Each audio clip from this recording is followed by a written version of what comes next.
mo. Hah? Rapong tu sport. Apa gitu? Oh ya, like kan. Nong aspek kali ya dia nong Speed. Nong dari speed ke Betul. nong dia terus Jom itu mo. terus dia tolong dari skam speed kali yang jam lagi kita ada. Nong saya.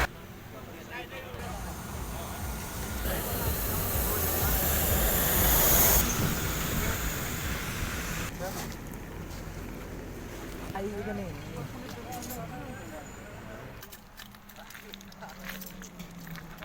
Phải quên cái tăng tốc đây.